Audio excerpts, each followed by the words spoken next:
Yes. So today is chapter 10, Jainism and Buddhism. Last class we studied about the Vedic period, and during the later Vedic period, we saw that situations became rigid. Flexibility खत्म हो गई थी, and the religion became very complicated. And yes, since the religion became so complicated, Jainism and Buddhism were the new religion for the poor. Sir, religion for the poor, yes, ये discussion हम करेंगे, आपको बताएंगे कि ऐसा क्या हुआ कि गरीब लोग एकदम परेशान थे। वैदिक पीरियड के जो 4 कास्ट सिस्टम थे, जो शूद्रस थे, शूद्रस का पोजीशन ये था कि ब्राह्मणर्स जितने भी पूजा पाठ या विधि रिचुअल्स पे बहुत एक्स्ट्रा पैसे, सैक्रिफाइस, गाय का दान देना होगा, and those poor people they did not have all those money. ऐसा सिचुएशन आ गया कि अरे भाई, तेरे पास अगर पैसे नहीं है तो जा, तेरे लिए रिलीजन भी नहीं है। बिकॉज द ब्राह्मणर्स, भाई तुम्हारे पीछे कौन समय खराब करेगा, तुम्हारे पास तो देने को कुछ भी नहीं है। अगर तुम्हारे पास देने को कुछ भी नहीं है तो जा जा, तेरे लिए कोई भगवान नहीं है। इमेजिन करो कितना दुख होता होगा उनको। उनको ऐसा लगता होगा कि हमारे जीवन में भगवान का आशीर्वाद ही नहीं है।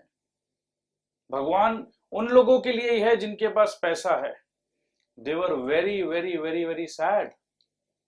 उसी जमाने में Jainism and Buddhism parallelly preach किए जा रहे थे, बट कोई भी नया कॉन्सेप्ट, कोई भी नया थ्योरी, कोई भी नया बिलीफ तुरंत के तुरंत अडॉप्ट नहीं हो पाता है। वाई? बिकॉज ये वैदिक बिलीफ जो था, दैट वाज 1000 years ओल्ड। 1000 साल से अगर कोई चीज चले आ रहा है तो डू यू थिंक कि वो रातों रात बदला जा सकता है? नहीं, इट इज वेरी डिफिकल्ट। आइए चलते हैं Jainism and Buddhism, chapter 10। Here we see a picture of Mahavira, and here we see picture of Gautam Buddha. चलिए, बट बिफोर दैट टाइमलाइन की बात करते हैं।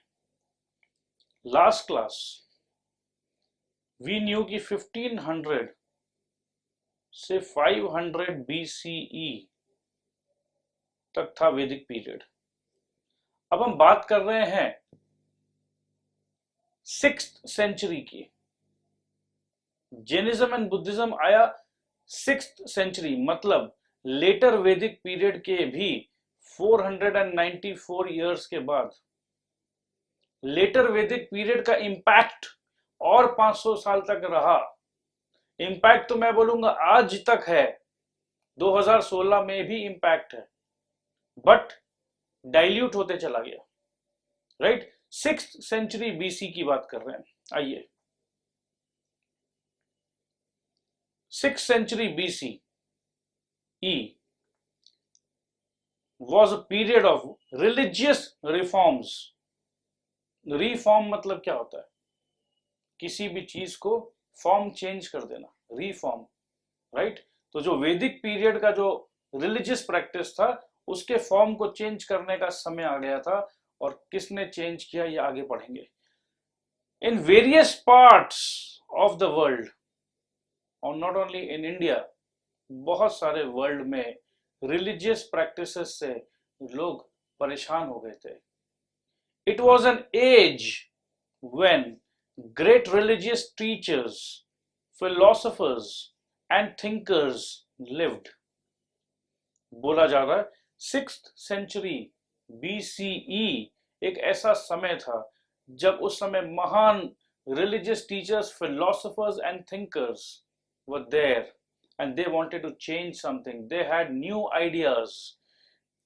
और उनके आइडिया से क्या हुआ? Their ideas brought about revolutionary changes. Revolutionary नहीं, पुराना सिस्टम नहीं मानेंगे। अब जो हमारे ये नए गुरुजी बोल रहे हैं, यस, इनका बात हमें अच्छा लग रहा है, सच्चा लग रहा है, हम इन्हीं को मानेंगे। In many aspects of daily life, ये बहुत इंपॉर्टेंट है। इसका मतलब ये है कि रिलीजन हमारे day to day daily life को इफेक्ट करता है, और day to day daily life में अगर मनुष्य परेशान रहे तो वो रिलीजन किस काम का। जिस रिलीजन से, रिलीजन बना क्यों था? रिलीजन बना था कि इंसान के मन में शांति के लिए। बट वही रिलीजन अगर मन की शांति को ले जा रहा था तो वो रिलीजन का क्या काम? मैं छोड़ने के लिए तैयार हूं इस रिलीजन को। और वैसे भी शूद्र के हिसाब से सोचो, शूद्र तो ये सोचते थे कि मेरे लिए तो कोई रिलीजन एग्जिस्ट नहीं करता है, मुझे तो कोई एक नया रिलीजन चाहिए, मुझे भी भगवान का सहारा चाहिए। कौन मुझे भगवान का सहारा देगा? अब चाइना में क्या हो रहा था? In China Confucianism, Confucius was the name of the Chinese philosopher. तो कन्फ्यूशियस को जो फॉलो कर रहे थे, कन्फ्यूशियनिज्म एंड टाओइज्म डेवलप्ड। अगर चाइना के लिए पूछा जाए तो कंफ्यूज मत होइएगा, कन्फ्यूशियनिज्म एंड टाओइज्म। कन्फ्यूशियनिज्म, चलिए ठीक है। In India two religious groups developed, they were the Jainism and the Buddhism. India में भी दो और चाइना में भी दो। चाइना में कौन से दो थे जो मैं कंफ्यूज हो रहा हूं, इतने देर से ठीक से बोल नहीं पा रहा हूं? Confucianism and Taoism. देखो प्रोनाउंसिएशन गलत हो सही हो, हंसी लो हंस लो, कोई दिक्कत नहीं है। मुद्दा ये है आपको याद हो जाना चाहिए कि चलो सर को ठीक से आता नहीं था बोलना, कोई बात नहीं। अच्छा, अब हम चर्चा करेंगे causes for the rise of Jainism and Buddhism. Rise मतलब क्या है, कि ऐसा क्या हुआ कि ये जैनिज्म एंड बुद्धिज्म अपना जगह बना पाए। कहां जगह बना पाए? लोगों के दिल में। Various factors contributed to the rise of Jainism and Buddhism. Rise of Jainism and Buddhism, let us understand, let us read to find out about these factors। क्या फैक्टर्स थे कि जैनिज्म एग्जिस्ट हुआ, जैनिज्म राइज हुआ, Jainism को लोगों ने support किया? ऐसा क्या हुआ? ड्यूरिंग द लेटर वैदिक एज, कॉम्प्लेक्स रिचुअल्स, सुपरस्टिशन, अंधविश्वास and ceremonies began to dominate the practice of worship। पूजा पाठ में क्या तीन चीज बताया गया? कॉम्प्लेक्स रिचुअल्स, ठीक है, complex rituals, superstition and ceremony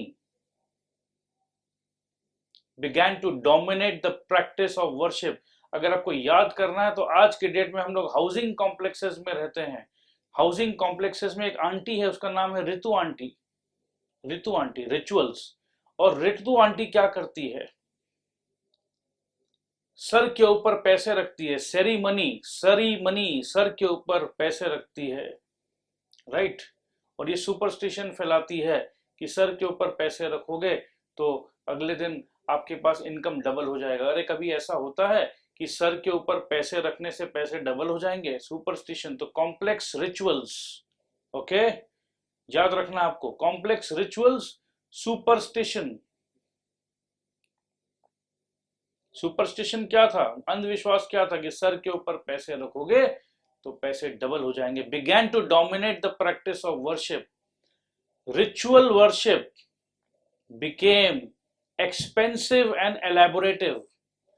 ritual worship became expensive, मतलब अब देखो रितु आंटी क्या बोलती थी, अरे तुमने तो सिर्फ 500 रुपए रखे हैं, 500 रुपए रखने से नहीं होगा, तो कितने रुपए रखने होंगे? आपको और ज्यादा रुपया रखना होगा, right. So this is how rituals became expensive and elaborative. Thus, common people felt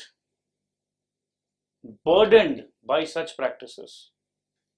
मैंने आपको एक पैरेलल कहानी बताई है जस्ट कि आपको याद रह जाए कि रितु आंटी का सुपरस्टिशन था सर के ऊपर मनी रखने का। तो ये तीनों चीज आपको याद रहे कि कॉम्प्लेक्स में रितु आंटी थी, तो कॉम्प्लेक्स रिचुअल्स, सुपरस्टिशन, सेरेमनी, और ये एक्सपेंसिव होते चले गए, राइट। क्योंकि आज किसी ने 500 रखा तो उसका देखा देखी मैं 600 रखूंगा, मैं 700 रखूंगा। चलिए, तो ये तो हुआ point number 1। Point number 2, the caste system became rigid. The caste system, आपको याद होगा caste system, there were 4 caste, it became rigid, मतलब आप ट्रांसफर नहीं ले सकते हो। If you are born as a Shudra you will die as a Shudra, and it created inequality in the society. Inequality, गरीब हो तो गरीब ही रहोगे, वैश्य हो तो वैश्य रहोगे, ट्रेडर ही रहोगे, ब्राह्मण हो तो ब्राह्मण ही रहोगे, और क्षत्रिय हो तो क्षत्रिय ही रहोगे। The lower caste were denied the right to practice religion. ये बहुत बड़ा बात है। जैसे मैंने स्टार्टिंग में कहा था, दे वर डिनाइड, डिनाइड वर्ड देखो कि ना, भगवान तुम्हारे लिए एग्जिस्ट नहीं करता, तुम्हारे लिए कोई पंडित नहीं आएगा, तुम्हारे लिए कोई मंत्र का उच्चारण नहीं होगा, तुम्हारे बच्चे के जन्म में वो जो सेरेमनीज होती है कि चलो बच्चा आज पैदा हुआ है तो पंडित जी आके उन्होंने कुछ कराया, आपके घर पे अगर कोई मर जाए तो जाओ, हम नहीं आएंगे। तो इमेजिन करो, they were denied the right to practice religion. तो ये है पॉइंट नंबर 2। पहले तो एक्सपेंसिव हो गया रिचुअल्स, उसके बाद लोअर कास्ट को डिनाई कर दिया गया, राइट। ये अगर हम अपने स्टोरी से कंटिन्यू करेंगे तो जैसे कि हाउसिंग कॉम्प्लेक्सेस में स्वीपर होते हैं, प्लम्बर होते हैं, क्लीनर होते हैं, गार्डनर होते हैं, वो गार्डनर भी रितु आंटी के पास आए, हम भी अपने सर के ऊपर पैसे रखें। तो रितु आंटी ने कहा, तुम्हारे पास कौन से नोटों का, तुम 1000 रुपए का नोट देखे हो कभी? 1 रुपए का सिक्का, 2 रुपए का सिक्का रखोगे, भागो यहां से, तुम्हारे लिए नहीं है ये चीज। तो इमेजिन उन्हें कैसा लगता था कि नहीं, हमारे लिए तो कुछ भी नहीं है। आगे, the Vedic text were composed in Sanskrit, whereas the common people spoke Prakrit and पाली।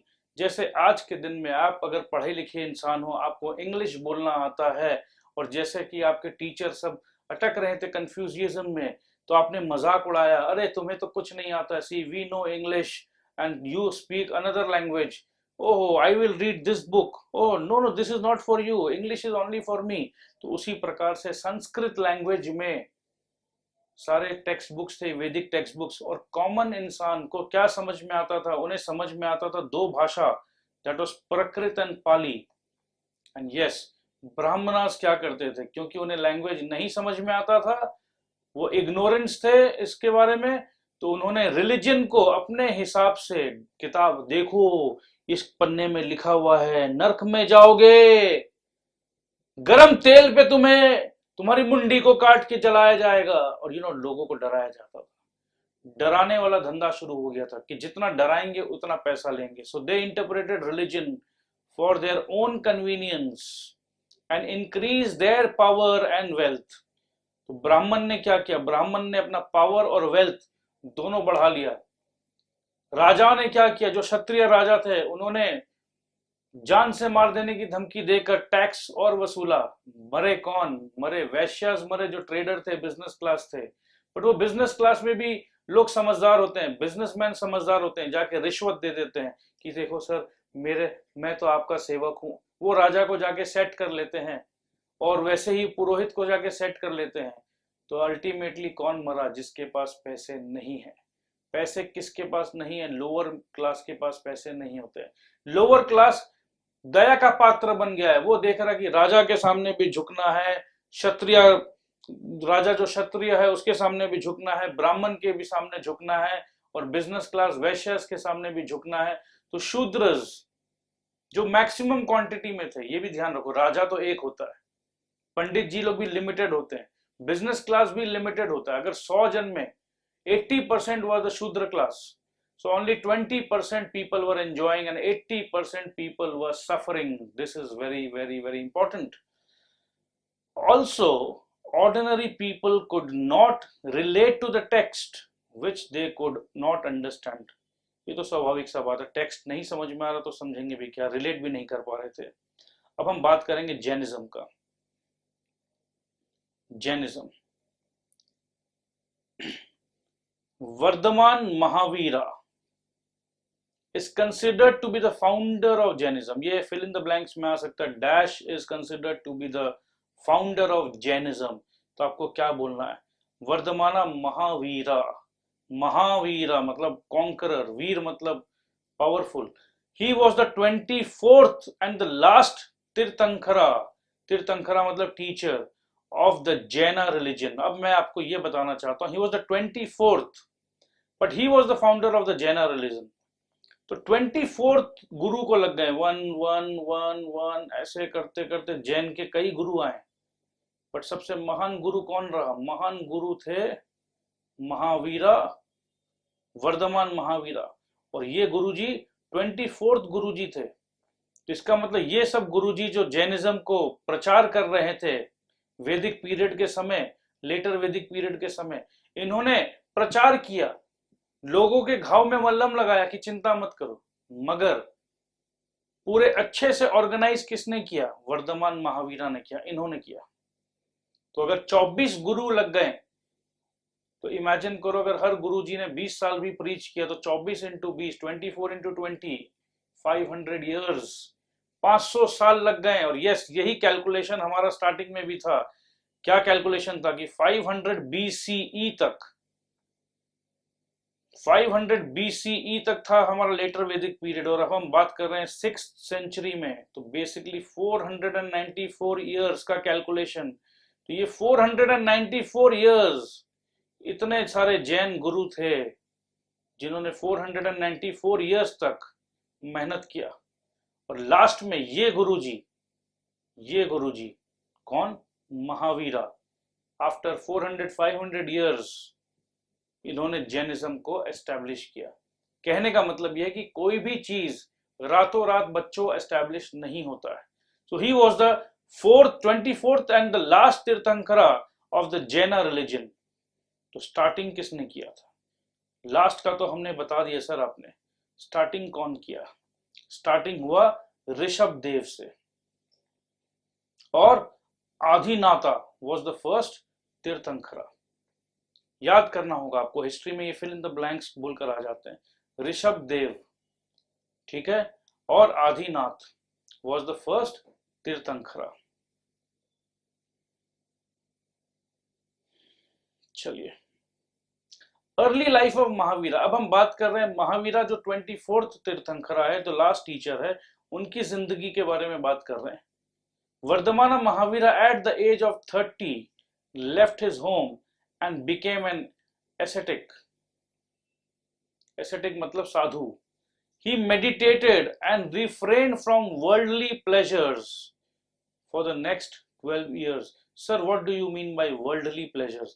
आज के सिचुएशन पे अगर हम बात करें तो वर्ल्डली प्लेजर्स मतलब क्या है? मोबाइल फोन, गाड़ी, अच्छा खाना, अच्छा पहनना, right? So these are called worldly pleasures. तो महावीरा ने एट द एज ऑफ 30 उन्होंने अपना घर छोड़ दिया। क्या आप अपना घर छोड़ पाओगे? और घर छोड़कर कहाँ गए? वन में गए। खाना कैसे खाया? भिक्षा मांग के खाया। तन पे बस हल्का सा कपड़ा रखा। At the age of 42 he attend the perfect knowledge. तो ये इन्होंने घर क्यों छोड़ा था सर? ये नॉलेज के तलाश में घर छोड़े थे। नॉलेज, सर हम लोग तो नॉलेज के लिए स्कूल जाते हैं, ये नॉलेज के लिए क्यों नहीं गए कोई स्कूल? बच्चों, आज हम जो स्कूल में पढ़ाई कर रहे हैं, इन लोगों ने अपना घर छोड़कर नॉलेज को इकट्ठा किया। आज उन लोगों का घर छोड़ छोड़कर नॉलेज को इकट्ठा किया हुआ चीज को ही हम कंपाइल कर रहे हैं टेक्स्ट बुक में और आपको स्कूल में पढ़ा रहे हैं, ताकि आपको घर ना छोड़ना पड़े। चलिए, ही अटेन्ड द परफेक्ट नॉलेज। और काईवाल्या, याद करना होगा आपको, काईवाल्या। Therefore, he was called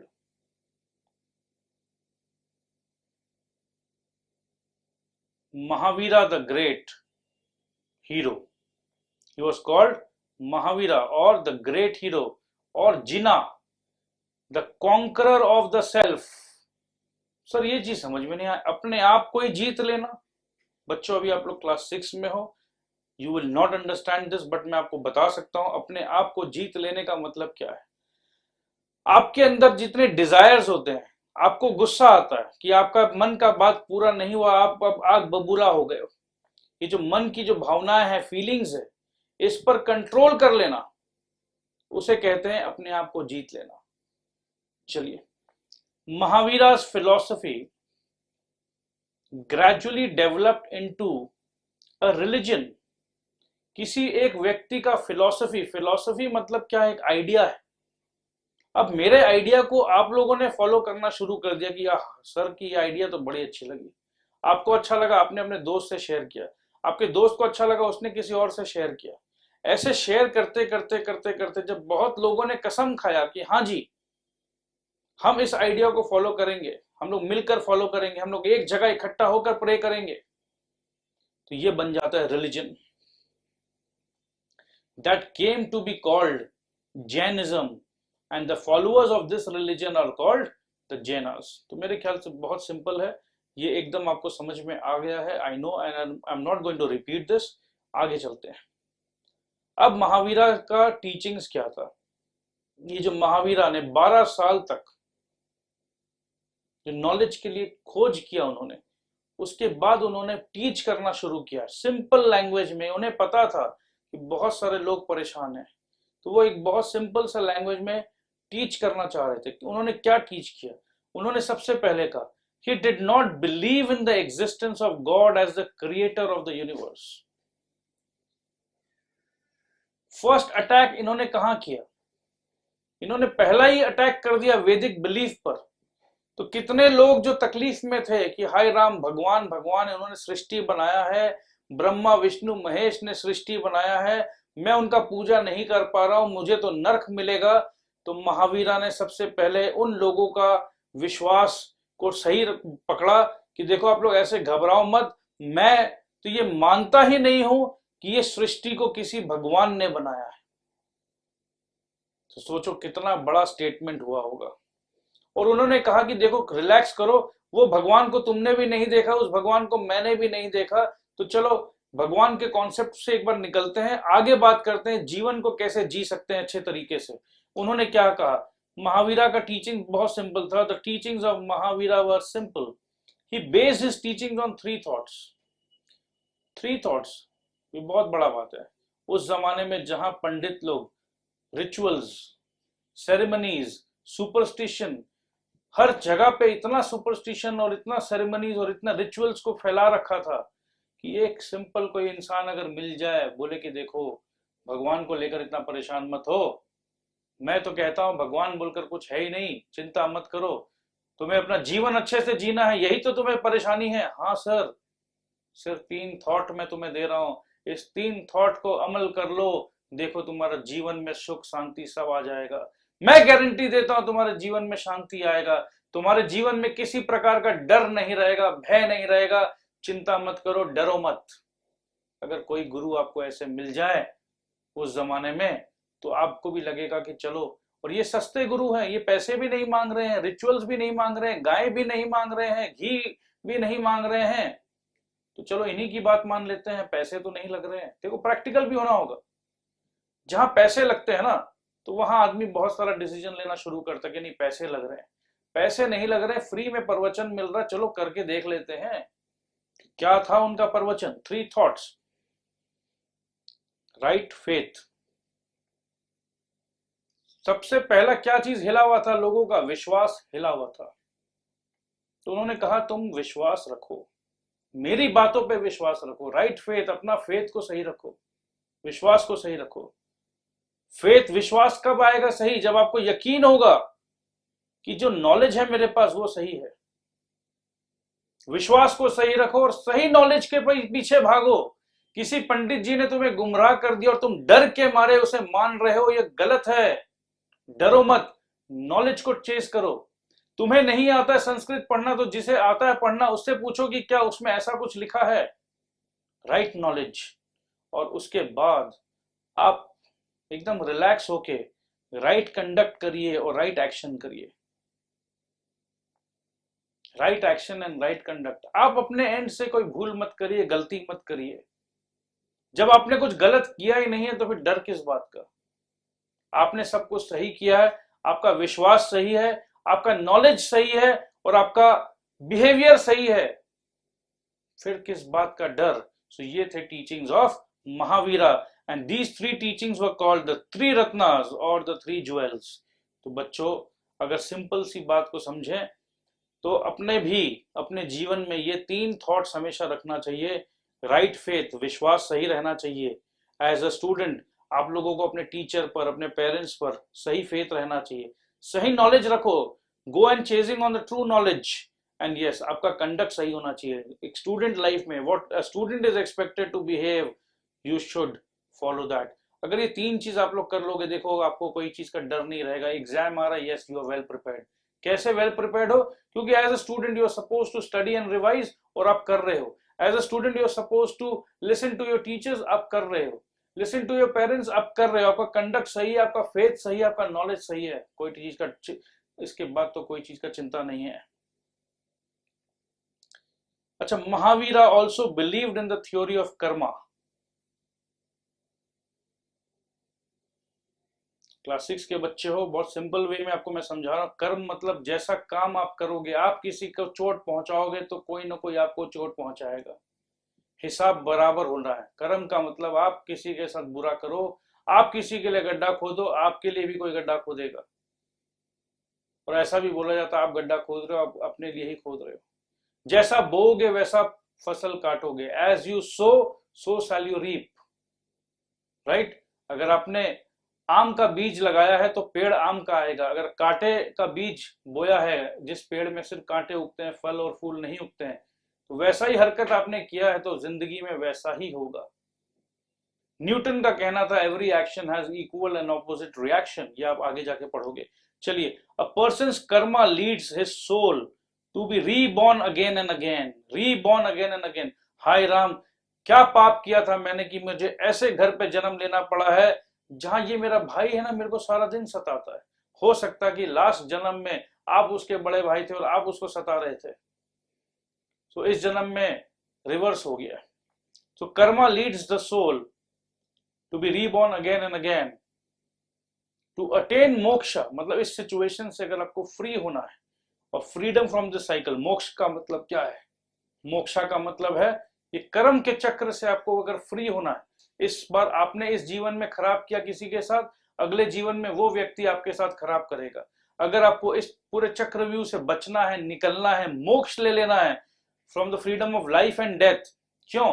इस बार इस जीवन में आपने किसी के साथ गलत किया, फिर पैदा होगे, जिसके साथ आपने गलत किया वो भी फिर पैदा होगा, अगले जीवन में वो आपके साथ गलत करेगा।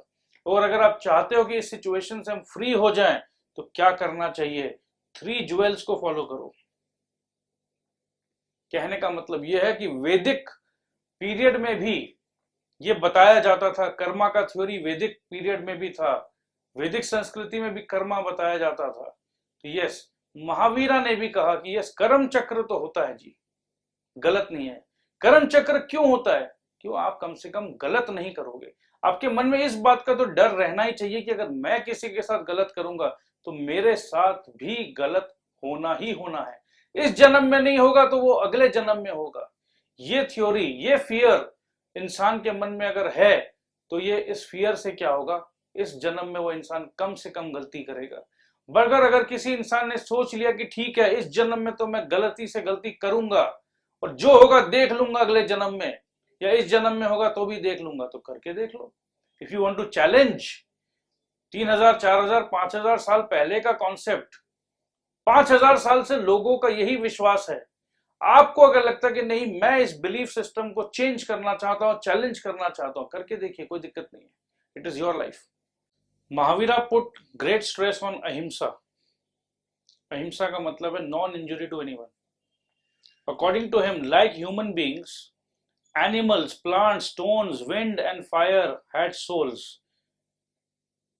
एनिमल के भी आत्मा होता है, प्लांट के भी होता है, पत्थरों के भी होता है, विंड के भी होता है और फायर के भी होता है। Every people had, every situation, they all had souls, आत्मा। Therefore no injury could be caused to any of these.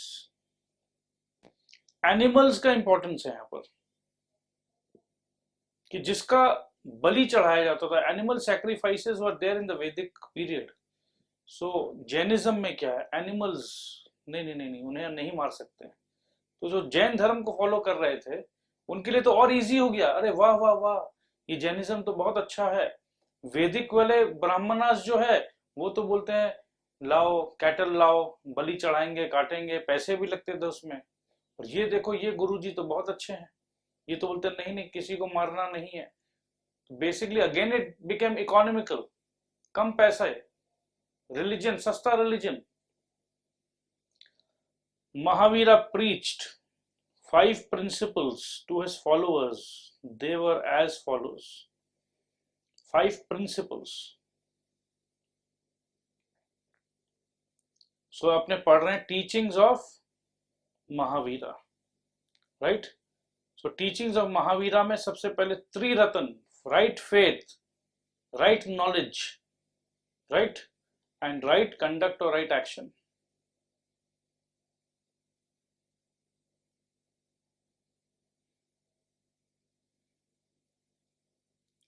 Okay, so what were the 5 principles? Principle number 1, ahimsa, non-violence, not to injure any living being. Living being कौन होता है? जिसके अंदर soul होता है। सो stone के अंदर भी सोल है, विंड के अंदर भी है, फायर के अंदर भी है। दूसरा प्रिंसिपल, हमेशा सच बोलो, झूठ मत बोलो। ये देखो, a Jaina manuscript giving instruction on how to live a proper Jain life.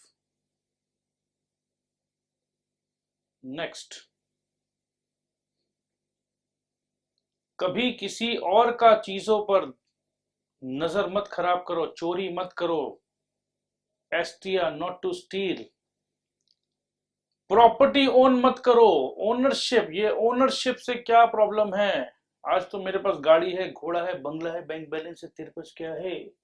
मेरे पास जैनिज्म है। तो बेसिकली ऐसा क्यों बोला गया कि प्रॉपर्टी मत ओन करो? देखो, ओनरशिप जब ओन करते हो ना किसी भी चीज को, तो ईगो आता है, अहंकार आता है, और एक डर भी आता है उसे खो देने का। किसी भी चीज को जब अपना बना लेते हो तो उसे खोने का डर रहता है, और उसे ना खो, उसके लिए आप कुछ ना कुछ गलत काम कर बैठते हो, पाप कर बैठते हो। तो पहले ही स्टेप में आप किसी भी चीज को ओन मत करिए, त्याग करो, त्याग। और क्या है? Brahmacharya, to lead a life of celibacy, साधु वाला जिंदगी जियो, शादी मत करो। अरे सर, शादी मत करो, ये कौन सी बात है? हो सकता है उनका ऐसा सोच हो कि जब आप शादी करते हो तो भी you get attached to your wife and the kids, और to your husband and the kids.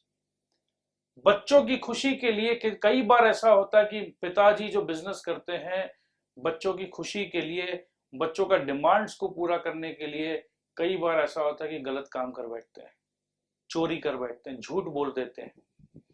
तो इसीलिए उन्होंने कहा कि देखो, शादी ही मत करो। Spread of Jainism, Mahavira preached his religion in Prakrit, the language of the masses. So people understood his teachings easily and started showing interest in Jainism. अब हम बात करें स्प्रेड, ये जैनिज्म फैला कैसे? कोई भी चीज, अच्छा मूवी आता है, ओहो बहुत अच्छा मूवी है, मैं देखा हूं, तू भी देख कर आ। ओहो केएफसी का चिकन, आहा, वेरी गुड वेरी गुड। ओहो मैकडोनल्ड्स का burger, very good very good. कैसे स्प्रेड होता है? एक व्यक्ति ने जब टेस्ट किया तो उसने कहा कि बहुत अच्छा है। तो उसी प्रकार से Mahavira preached his religion in Prakrit, which was the language of the masses.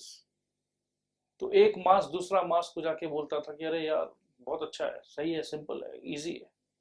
In North India, rulers such as Bimbisara and Ajatashatru, Bimbisara and Ajatashatru, ये आपको नाम याद रखने होंगे। इन्होंने जैनिज्म को स्प्रेड कराने में बहुत मदद की है, राइट। अजातशत्रु को अगर याद करना है तो ए जात, ए हाई क्वालिटी ए, और ये जे से है जात, जातिवादी।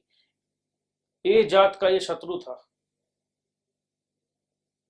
ए जात मतलब ब्राह्मण, हाई क्वालिटी बोलते थे ना कि हम सबसे ऊंचे जात के हैं।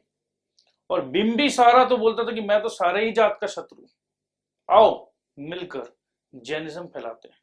ओके, तो चलो, बिंबिसारा ने क्या किया? बॉम्ब मार दिया सारे को, बॉम्बिसारा। ओके, और अजात शत्रु, ए जात का शत्रु, अब मेरे ख्याल से इजी रहेगा आपको याद करने के लिए, वह फॉलोअर्स ऑफ जैनिज्म।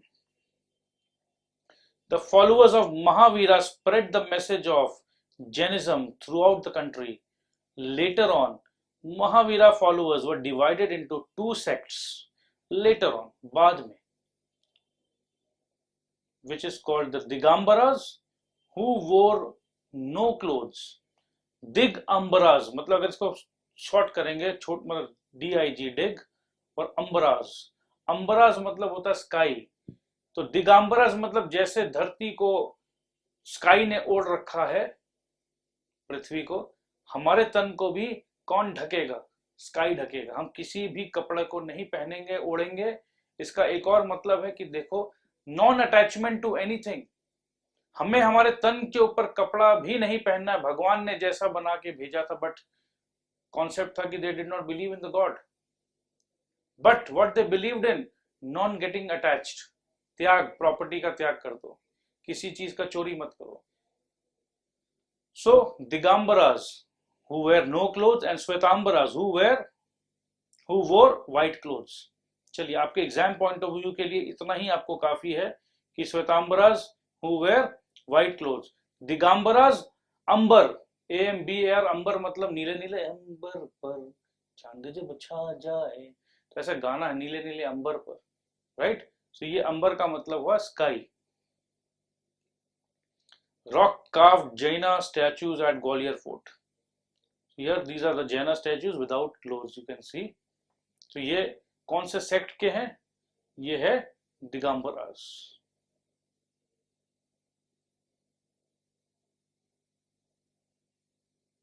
चलिए आगे बढ़ते हैं।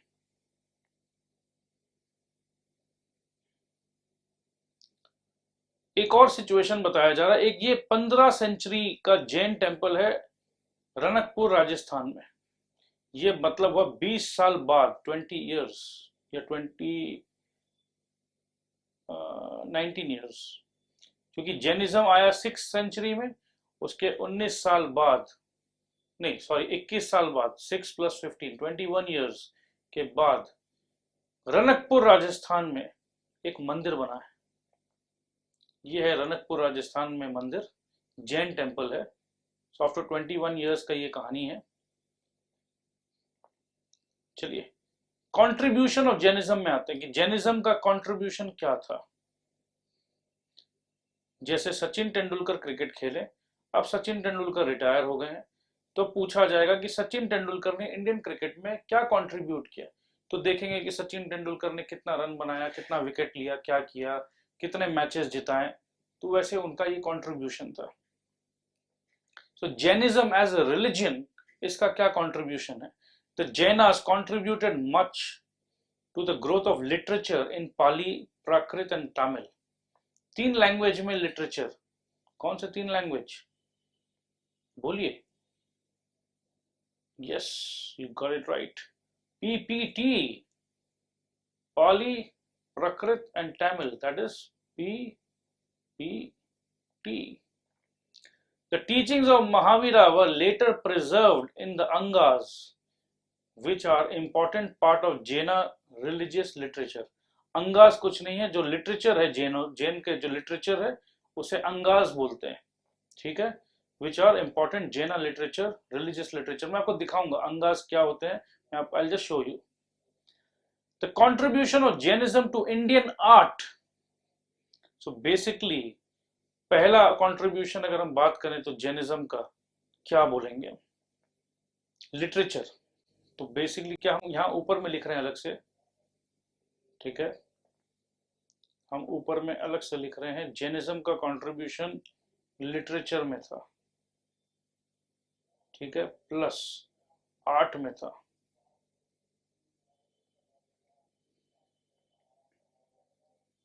The contribution of Jainism to Indian art and architecture is noteworthy. The Jaina temple called the Dilwara temple at Mount Abu in Rajasthan is famous for its intricate carvings and architecture. दिखाएंगे हम आपको। The Jaina temples at Chittor, Khajuraho and Ranakpur are also famous for their architecture. Ranakpur का temple अभी हमने आपको दिखाया, कब बना था ये? 15th सेंचुरी में बना है। The huge Gommateshwara statue at Shravana Belagola near Mysore is another noteworthy Jaina monument. So basically Jainism का इंडियन एक तो लिटरेचर पे है और एक इंडियन आर्ट एंड आर्किटेक्चर पे है। तो contribution, architectural contribution and literature contribution का बात हो रहा है।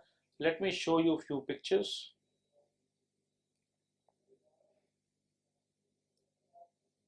इसे हम कहते हैं अंगास। देखो जैन स्क्रिप्चर्स है ये सब।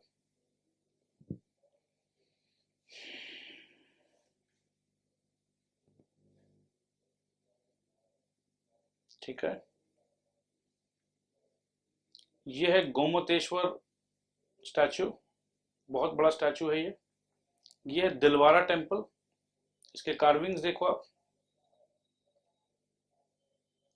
ये गोमतेश्वर स्टैचू जो बहुत बड़ा स्टैचू था, ये स्टैचू का पैर, इससे पता चलेगा कि कितना बड़ा स्टैचू था। ये हम आपको दिखा चुके हैं। चलिए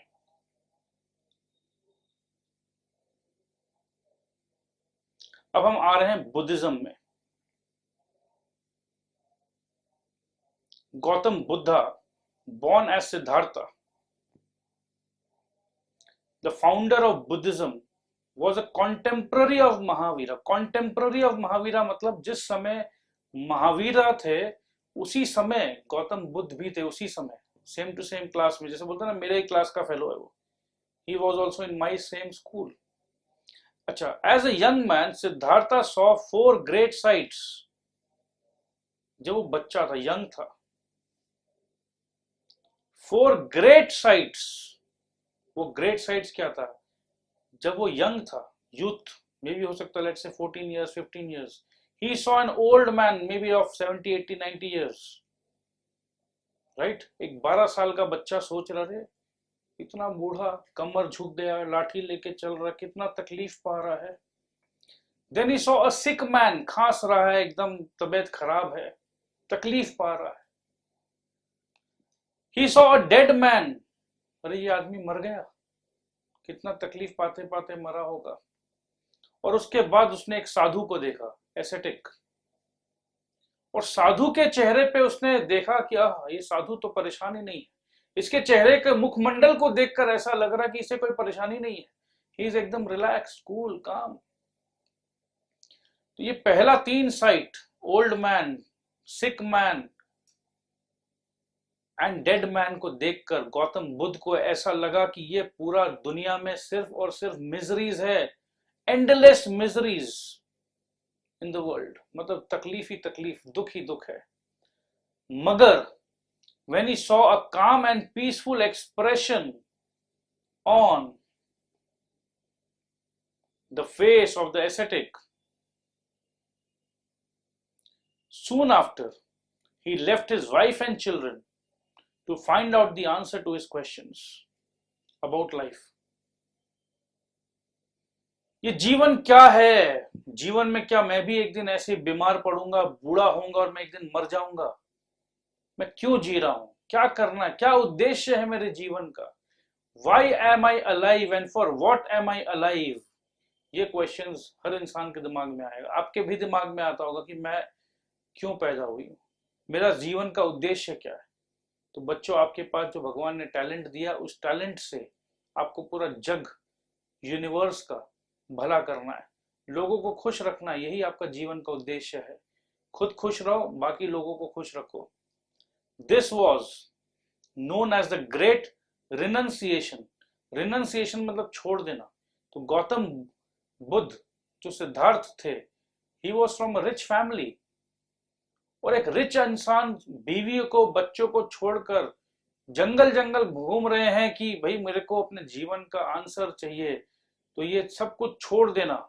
अगर आज हम आपको बोलेंगे आप अपना मर्सिडीज गाड़ी छोड़ दो, अच्छा घर छोड़ दो, चले जाओ जीवन में बाहर, जंगल में जाओ, भटको, पता करो कि क्यों पैदा हुए हो, क्या करना चाहते हो, नहीं कर पाओगे। बट उन्होंने किया, इसीलिए कहा जाता है इसे the great renunciation. Siddhartha search for truth took him to many places। सच के खोज में उन्होंने बहुत बहुत बहुत जगह घूमा, बट क्या उन्हें सच मिला? नहीं। Siddhartha soon realized that living the life of an ascetic, साधु बन के भिक्षा मांग मांग के घूमने से सच नहीं पता चलेगा। तो सच कैसे पता चलेगा? After some time he sat in deep meditation under a peepal tree near Gaya in the present day Bihar। On the 49th day of his meditation, 49 days तक आंख बंद करके अपने आप अंदर झांक कर यही सोच रहे हैं, सोच रहे हैं, सोच रहे हैं। आंख खोल के डिस्टर्ब नहीं हो रहे हैं, बट अपने मन के अंदर में झांक रहे हैं। अगर आप लोगों को मैं अगर अभी बोलूं कि 2 मिनट के लिए आंखें बंद करो और कोशिश करो बस अंदर झांकने का,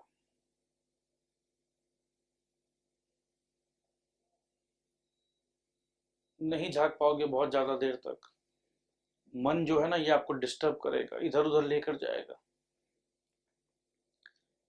बट उन्होंने 49 डेज तक एकदम डीप मेडिटेशन, मन को भागने नहीं दिया, विचारों पर जो वो चाहते थे सोचना उसी प्रकार से सोचा कि ये जीवन का रहस्य क्या है, किस लिए पैदा हुए हैं, सत्य क्या है। बस पैदा हुए हैं और खाएंगे पिएंगे मर जाएंगे? नहीं नहीं नहीं, ऐसा तो भगवान ने नहीं सोचा होगा, या ऐसा तो ये तो कोई मीनिंगलेस काम है कि बस आओ खाओ पियो और चले जाओ। कुछ तो मुझे वैल्यू क्रिएट करना होगा। बहुत सोचा, 49 डेज तक उन्होंने सोचा। And then he attend the enlightenment, उनके दिमाग की बत्ती जल गई। From that moment he was called the Buddha, the enlightened one. वो तो बुद्धा बन गए क्योंकि लाइट जल गई। और हम लोग क्या है? हम लोग भी है बुद्धू। तो बुद्धा एंड बुद्धू में बस यू टर्न लेना होगा बच्चों। यू टर्न लेते के साथ हम भी बुद्धू से बन जाएंगे बुद्धा। चलिए, the Mahabodhi temple at Bodh Gaya is built at the site where Buddha attained enlightenment। Buddha gave his first sermon at the Deer Park। sermon मतलब प्रवचन। Deer Park in Sarnath। He traveled throughout the North India to preach his faith to the common people। preach his faith, ध्यान रखो। Meditation किसने किया? बुद्धा ने किया। Meditation करके answer किसको मिला? गौतम बुद्ध को मिला। उन्हें जिस बात पे मेडिटेट करके, जिस बात पे उन्हें विश्वास आया कि यस मुझे विश्वास है इस बात पर, अपना विश्वास को उन्होंने बाकी लोगों तक पहुंचाया कि देखो मुझे दृढ़ विश्वास है, अगर ऐसा करेंगे तो ऐसा होगा, तुम भी करके देखो। तो ये विश्वास उन्होंने फैलाया और यस लोगों ने उनके विश्वास पर विश्वास किया। तो क्या विश्वास था गौतम बुद्ध का? गौतम बुद्ध का विश्वास था, सुनिए, इसे हम कहते हैं teachings of Buddha. Buddha teachings comprised the 4 noble truths and the 8 fold path, और अष्टांगिका मार्ग। अष्टांगिका मार्ग मतलब 8 को बोलते हैं अष्टांगिका मार्ग। मार्ग मतलब पाथ, रास्ता। Buddha's teachings were based on अहिंसा और नॉन वायलेंस। कॉमन है ये, महावीरा का भी अहिंसा था। Love and compassion for all living beings। It was a moral code of conduct prescribed for the ordinary person। Love and compassion रखो, सबसे प्यार करो। ये नहीं कि वो जानवर है तो उसे बेरहमी से हत्या कर डालो। Buddha urged his followers to avoid living a life of extremes and to follow the middle path। ये एक्सट्रीम्स का मतलब क्या है? राजा एकदम जबरदस्त तरीका से जी रहे हैं और शूद्र जो है वो भी अभी एकदम जबरदस्त तरीके से जी रहे हैं। वो बहुत ज्यादा खुश होकर भोग विलास में मौज मस्ती में जी रहे हैं, और यहाँ ये शूद्र जो है बहुत परेशान होकर जी रहे हैं। तो कभी भी चीज को बहुत एक्सट्रीम मत लो, मिडिल पाथ को फॉलो करो। इजी रहो, रिलैक्स्ड रहो, ज्यादा परेशान होने की दरकार नहीं है। Just the 4 noble truths।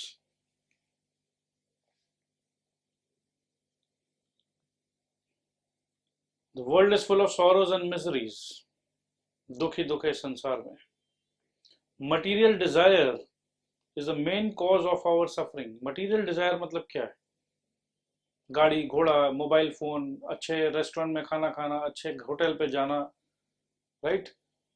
जो चीज आप दोगे किसी को, पैसे, money, we need more money, more money, more money. So these are all material Dzire.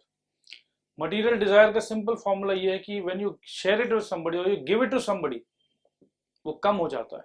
आपके पास पैसे हैं, आपने पैसे किसी और को दिए, पैसे, आपके पैसे कम हो गए, पर आपके दिल में बहुत प्यार है. जब आप प्यार किसी को देते हो तो प्यार कम नहीं होता है. So Gautam Buddha, Mahavira, everybody, what they all was trying to teach is, इस मटेरियल डिजायर के पीछे मत भागो. क्योंकि मटेरियल डिजायर एक ऐसा डिजायर है कि एक तो आप शेयर करना नहीं चाहोगे किसी के साथ. आप बहुत मेहनत करके पैसे कमाए हो तो आप पैसे देने नहीं चाहोगे. प्यार दो, प्यार बांटो, कम नहीं होगा, right? So this is what material desire is the main cause of our suffering. Don't run after it. And suffering can be avoided by overcoming desires. Desire कभी कम नहीं होता है. मोबाइल फोन आपके पास एक मॉडल का है, नया मॉडल लॉन्च होगा, आपको नया मॉडल चाहिए. गाड़ी का नया मॉडल लॉन्च होगा, नया मॉडल चाहिए. So we all want to upgrade, upgrade and upgrade.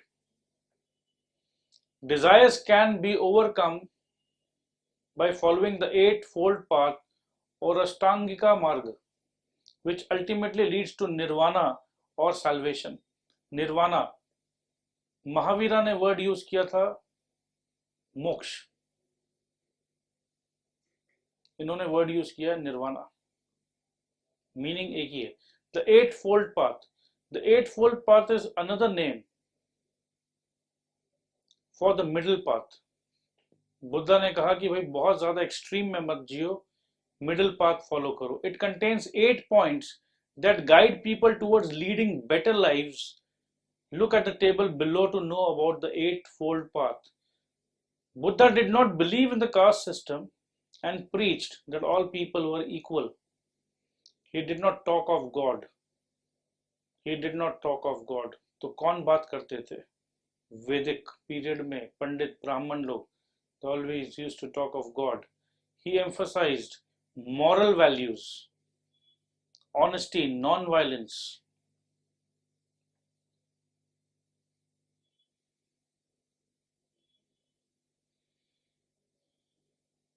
Respect for elders and kindness to all living beings. Basically, Buddha did not talk about God, कि भगवान भगवान भगवान, ऐसा नहीं किया. बोले देखो तुम इंसान हो, भगवान की कहानियां किसके लिए है? कि आप अपने इंसानी जीवन को अच्छे तरीके से जी लो. अच्छे तरीके से जीने के लिए मॉरल वैल्यूज अपना सही रखो, किसी के साथ धोखा मत करो, झूठ मत बोलो, एल्डर्स का रिस्पेक्ट करो. बाकी सारे जीवन में जो animals, respect them also. Don't go for violence. की चलो वायलेंस कहाँ हो रहा था? वैदिक रिलीजन में सैक्रिफाइसेस हुआ करती थी. तो बुद्धा और महावीरा दे सेड नहीं नहीं, it's not required to please god. भगवान को खुश रखने के लिए भगवान के ही बनाए हुए किसी जानवर जिसमें भी प्राण है, सोल है, आत्मा है, उसे नहीं मारना चाहिए. आइए बात करते हैं spread of Buddhism.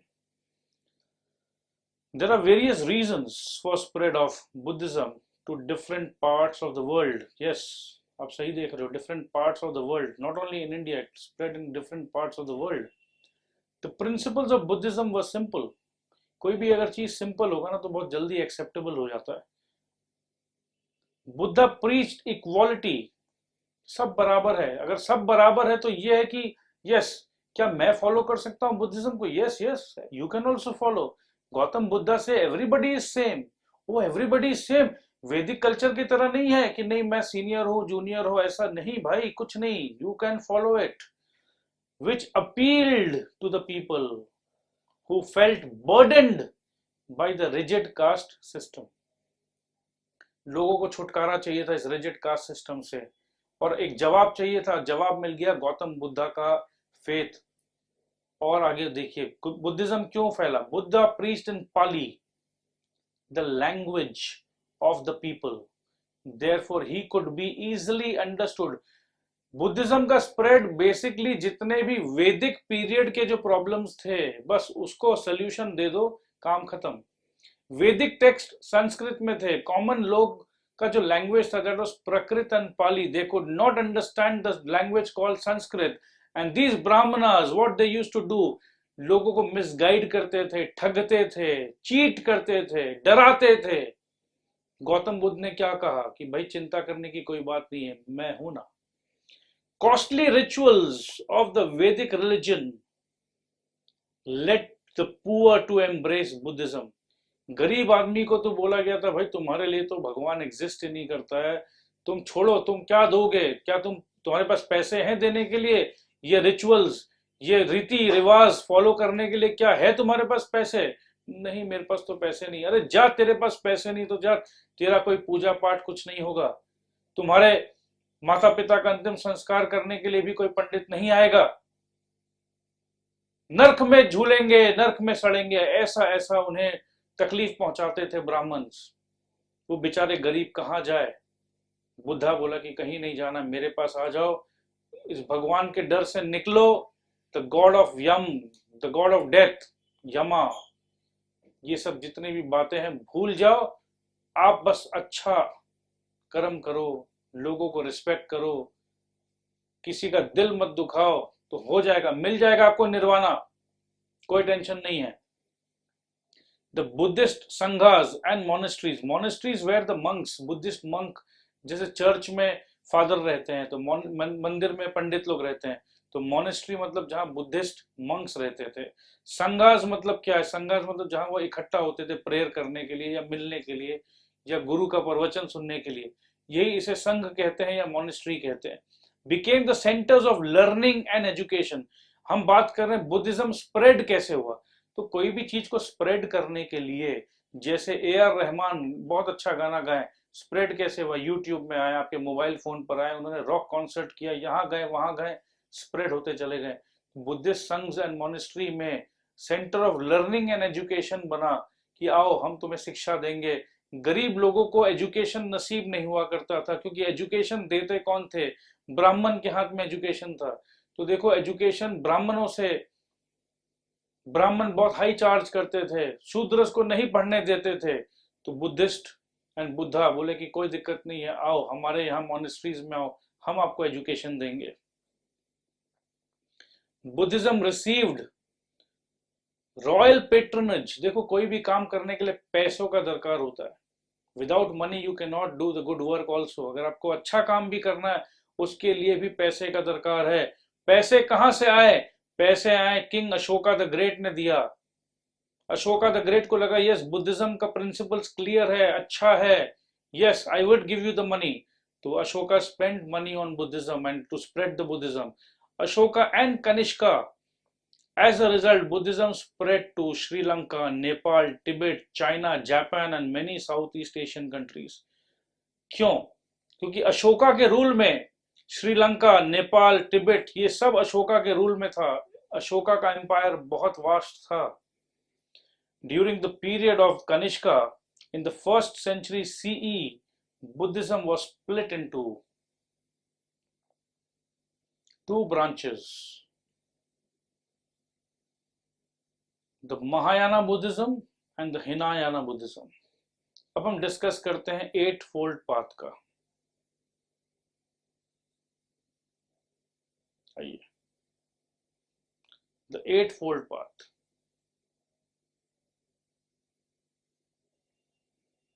Eight-fold path, अब देखिए गौतम बुद्धा ने क्या कहा।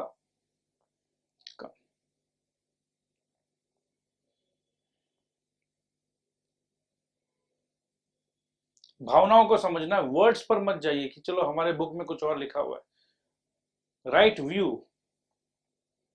राइट इंटेंशन, आपके बुक में शायद डिटर्मिनेशन है और व्यू के जगह ऑब्जर्वेशन है। ये है विजडम की बातें।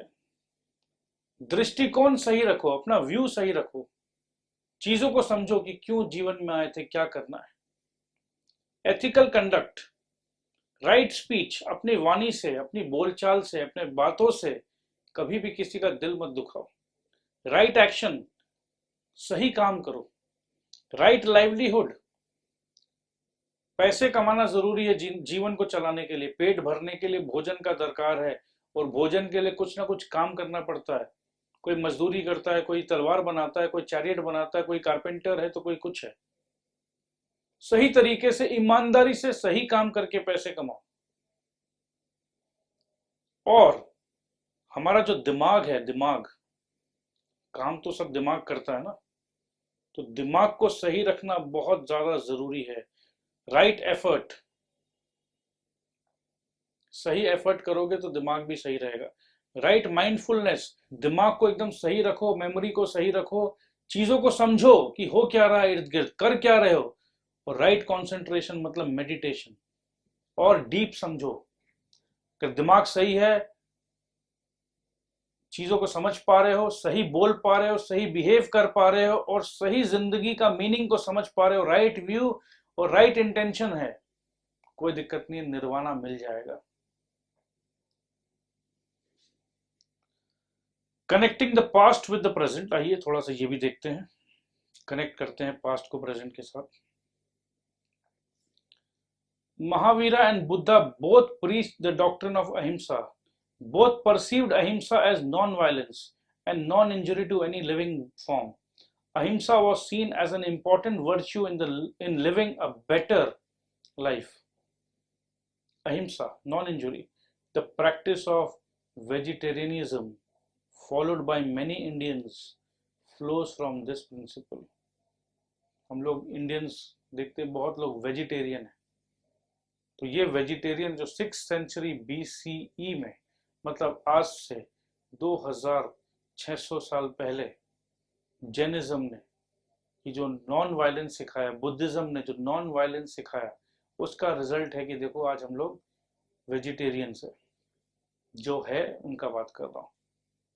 महात्मा गांधी ने भी अहिंसा दिखाया कि नहीं हम वायलेंस के अगेंस्ट में है, तो उन्होंने हंगर स्ट्राइक किया, बस यही है नाउ एंड देन। अब हम चर्चा करेंगे कंट्रीब्यूशन ऑफ बुद्धिज्म, बुद्धिज्म का कंट्रीब्यूशन के बारे में डिस्कस करना है, और ये चैप्टर मोरलेस अभी खत्म हो जाएगा, 5 से 10 मिनट और लगना है। चलिए, the spread of Buddhism, Buddhism spread हुआ क्यों? अशोका, कनिष्का, इन सब ने हेल्प किया। In the following ways, the teachings of Buddha have been compiled into 3 books. ये हम डिस्कस क्या कर रहे हैं? Contribution of Buddhism. तो बुद्धिज्म का कंट्रीब्यूशन क्या हुआ? लिटरेचर कंट्रीब्यूशन का बात कर रहे हैं। 3 बुक्स कॉल्ड 3 पताकास और 3 baskets. Another contribution to literature is the Jataka tales, which describes the previous births of Buddha. Mahavira के समय में भी हमने 2 चीज देखा था, कंट्रीब्यूशन वो, एक तो लिटरेचर में और एक आर्किटेक्चर में। तो लिटरेचर का कंट्रीब्यूशन इज 3 पताकास और द 3 baskets और the Jataka tales. Many educational centres, वहां पर आर्किटेक्चर था, यहाँ पर है educational centres such as Nalanda, Vallabhi, Kanchi and Vikramshila were famous for Buddhist learning. चलो अब मैं ये आपको सिखा रहा हूं, लर्न करवा रहा हूं मैं। नलंदा, वल्लभी, कांची एंड विक्रमशिला, ये आपको मैं याद करवा दे रहा हूं। कैसे याद होगा? मैं भी याद करा रहा हूं। आपके पड़ोस में शीला आंटी रहती है, उनका पुत्र है, उनका नाम है विक्रम, बेटा विक्रम, जो बहुत बदमाश है, ठीक है, बदमाशी करता है, क्रिकेट खेलने आया आप लोगों के साथ, ठीक है। अब हुआ क्या, क्रिकेट बगल में जो नाली था उसमें उसने बॉल मार के घेर दिया। तो नलंदा, तो किसी ने कहा उसे, अरे तू अंधा है क्या, नाली में बॉल गिर दिया। बॉल, वॉल मतलब वल्लभी, मतलब बॉल अभी दे, अभी ला, बॉल को अभी ला, वल्लभी, वी को आप कर दो बी, बॉल अभी ला, और नहीं लाओगे तो मैं तुम्हारा कान खींच के चाची शीला के पास ले जाऊंगा।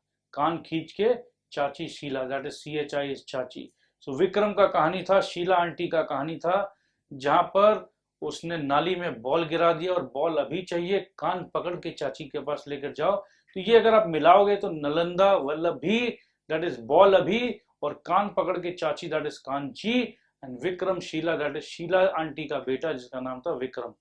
तो आई थिंक कि many educational centres such as Nalanda, Vallabhi, Kanchi and Vikramshila were famous for Buddhist learning. याद हो जाना चाहिए आपको. Many beautiful stupas such as Sanchi,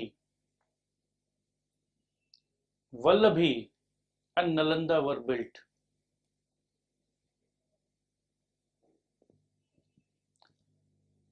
Gandhara sculptures and paintings at Ellora and Ajanta tell us about the great heights achieved in Buddhist art. तो देखो, Buddhist में contribution of Buddhism, literature में contribution हुआ, ठीक है, एजुकेशनल सेंटर में contribution हुआ, स्तूपास बने, स्तूपास जैसे बुद्धिस्ट में stupas basically they are dome like structures जहां पर सारे लोग मिलते थे, प्रेयर वगैरह करते थे. The Buddhists built many rock cut structures called chaityas or prayer halls, stupas and viharas, that is monasteries. तो चलिए आपको ये भी पता चल गया कि आर्किटेक्चर में भी वो पीछे नहीं थे. अब हम जो शुरू में जो कंफ्यूज हुए थे वापस से आ गए हैं. वो Confucianism. The Chinese philosopher Confucius, the founder of Confucianism, was a contemporary of Mahavira and Gautama Buddha.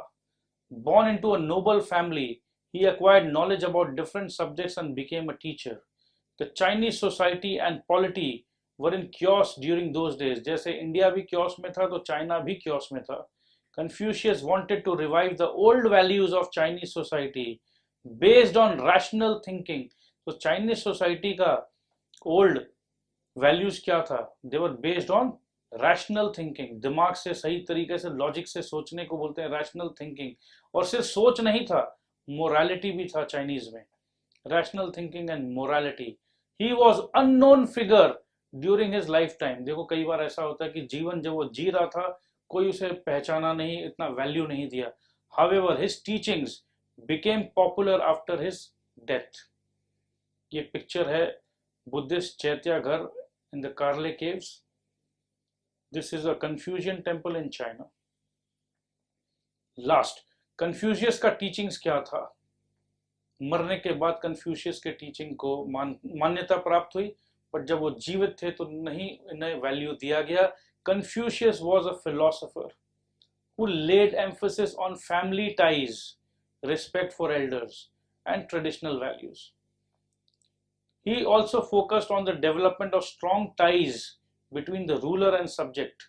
Subject मतलब हो गए प्रजा, राजा and प्रजा at the state level. His philosophy was a code of conduct based on honesty, morality, integrity, brotherhood, compassion, love, and respect for all.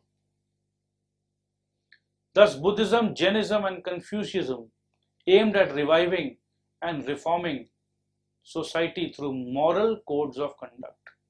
तो कहने का मतलब ये है, जैनिज्म, बुद्धिज्म, कन्फ्यूशियज्म किस पर ध्यान दिए? Moral code. इसका मतलब क्या है? उस जमाने में मॉरल वैल्यूज एकदम डिग्रेड हो गए थे. So with this we come to the end of the chapter.